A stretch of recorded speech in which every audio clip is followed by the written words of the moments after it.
Hello hall welcome to my channel. So இன்றைக்கி வந்துட்டு ஒரு ரெசிபியோட தான் வந்திருக்கேன். ஸோ சாண்ட்விச் பஜ்ஜி இது சூப்பராக இருக்கும். கண்டிப்பாக வந்து நீங்கள் வீட்டில் ட்ரை பண்ணிவிட்டு எப்படி இருக்குது அப்படின்ட்டு எனக்கு வந்து கமெண்ட் பண்ணுங்கள். இந்த பஜ்ஜி எப்படி பண்ணுறதுன்னு பார்க்கலாம். ஸோ அதுக்கு முன்னாடி என்னோடய சேனல் ஃபஸ்ட்டாக பார்க்குறீங்க அப்படின்னா சப்ஸ்கிரைப் பண்ணிக்கோங்க. இந்த வீடியோ பிடிச்சிருந்தா ஒரு லைக் பண்ணிவிடுங்க. ஸோ வாங்க நம்ம வீடியோக்குள்ளே போகலாம்.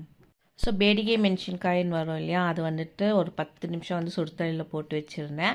ஸோ அதை ஆன மேலே எடுத்துகிட்டு அது ஒரு மிக்ஸி ஜாரில் போட்டு வச்சுட்டேன். அதுக்கப்புறமா ஸ்டவ் மேலே வந்து ஒரு கடாய் வச்சுட்டு சின்னதாக அது கூட வந்துட்டு நான் ஒரு 10-15 பல்லு பூண்டு எடுத்திருக்கேன். ஸோ அது கூடவே ஒரு 5-6 சின்ன வெங்காயம் எடுத்திருக்கேன். ஸோ ரெண்டுமே போட்டு ஒரு 2 நிமிஷத்துக்கு நல்லா ஃப்ரை பண்ணி விடுங்க. ஸோ அது வந்து கொஞ்சம் வாசனை வரும் இல்லையா, அது வரைக்கும் ஃப்ரை பண்ணிக்கோங்க.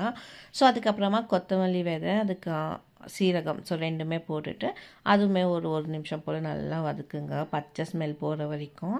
ஸோ பச்சை ஸ்மெல் போயிடுச்சுன்னா ஸ்டவ் ஆஃப் பண்ணிவிட்டு அது வந்து மிக்ஸி ஜாரில் சேர்த்துக்கலாம்.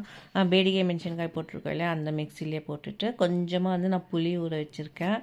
கொஞ்சம்னா ஒரு சின்ன நெல்லிக்காய் சைஸ் அளவுக்கு புளி ஊற வச்சுருக்கேன். அது கூடவே கொஞ்சமாக உப்பை போட்டுட்டு நம்ம பேஸ்ட் பண்ணிடலாம். ஸோ இதுதான் வந்து ரெட் கலர் சட்னி. சூப்பராக இருக்கும் இது வந்து டேஸ்ட் பண்ணுறதுக்கு. அது கூடவே 2 உருளைக்கிழங்கு வந்துட்டு தோலெல்லாம் எடுத்து வச்சுருக்கேன்.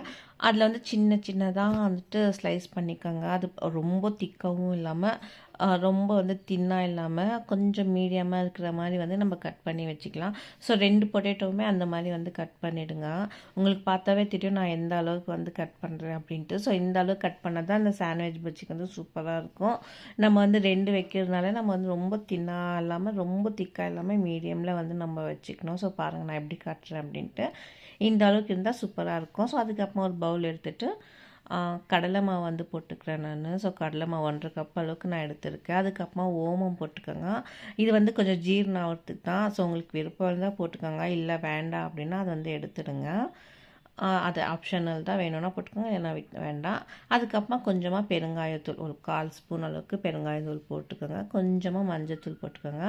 அதுக்கப்புறம் மசாலாக்கு தேவையான உப்பு மட்டும் போட்டுக்கோங்க. ஏன்னா நம்ம ஆல்ரெடி பேஸ்ட்டில் வந்து உப்பு போட்டிருக்கோம், அதனால வந்துட்டு நம்மளுக்கு எவ்வளோ உப்பு வேணுமோ அவ்வளோ மட்டும் சேர்த்துக்கோங்க. ஸோ சேர்த்துட்டு நல்லா மிக்ஸ் பண்ணுங்கள், எல்லாமே மிக்ஸ் ஆகுற மாதிரி. ஸோ உப்பு அதெல்லாம் மிக்ஸ் ஆகிற மாதிரி ஊற்றி அதுக்கப்புறமா நம்ம தண்ணி ஊற்றி, ஸோ நம்ம எப்படி பஜ்ஜி மாவு வந்து பிசையுமோ அந்த மாதிரி வந்துட்டு நல்லா வந்து அடிங்க. ஸோ ஒன்றுமே நல்லா கலந்துருக்கணும் உப்பு எல்லாமே. ஸோ அதனால் வந்து நல்லா மிக்ஸ் பண்ணி கொடுங்க. ஸோ நான் எப்படி வந்து மிக்ஸ் பண்ணுறேன் பாருங்கள், அந்த மாதிரி நல்லா மிக்ஸ் பண்ணுங்கள். ஒரு 2-3 நிமிஷத்துக்கு வந்து நல்லா பீட் பண்ணிகிட்டே இருங்க. அப்போ தான் அது வந்து பார்க்க இப்படி இருக்கும். ஸோ இந்த அளவுக்கு இருந்தால் கொஞ்சம் ஓகேவாக இருக்கும். ரொம்ப தண்ணியாக இருந்தால் நல்லா இருக்காது. ஸோ அதனால தான். அதுக்கப்புறமா கொஞ்சமாக சோடா மாவு, அது கூடவே வந்து 1 ஸ்பூன் அளவுக்கு எண்ணெய் ஊற்றிட்டுக்கோங்க. ஸோ எண்ணெய் எதுக்கு அப்படின்னா, நம்ம பஜ்ஜி பண்ணுறப்போ எண்ணெய் நிறையா வந்து இசிக்காது பஜ்ஜிக்கு அப்படின்றதுக்காக தான். ஸோ கண்டிப்பாக இது டிப் ட்ரை பண்ணுங்கள். ஏன்னா நான் வந்து நிறைய டைம் இந்த மாதிரி தான் டிப் ட்ரை பண்ணுவேன். ஸோ சூப்பராக இருக்கும். ஸோ உங்களுக்குமே நான் சொல்லியிருக்கேன், கண்டிப்பாக ட்ரை பண்ணிவிட்டு அது நல்லா அதுவுமே மிக்ஸ் ஆகணும். ஸோ அந்த சோடா மாவு போட்டிருக்கோம் இல்லையா, அது ஃபுல்லாக மிக்ஸ் ஆகணும். அதனால வந்து நல்லா அடிச்சுக்கோங்க, பீட் பண்ணிக்கோங்க.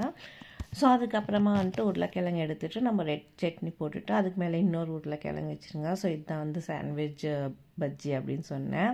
ஸோ இந்த மாதிரி பண்ணால் வந்து சூப்பராக இருக்கும். டிஃப்ரெண்ட்டாக பண்ணி கொடுக்கணும். நம்ம எப்பவுமே ஒரே மாதிரியாக வந்து பண்ணி கொடுத்தா பசங்களுமே விரும்பி சாப்பிட மாட்டாங்க. இந்த மாதிரி வந்து டிஃப்ரெண்ட்டாக பண்ணி கொடுத்தா பசங்க வந்து விரும்பி சாப்பிடுவாங்க. ஸோ அதனால தான்.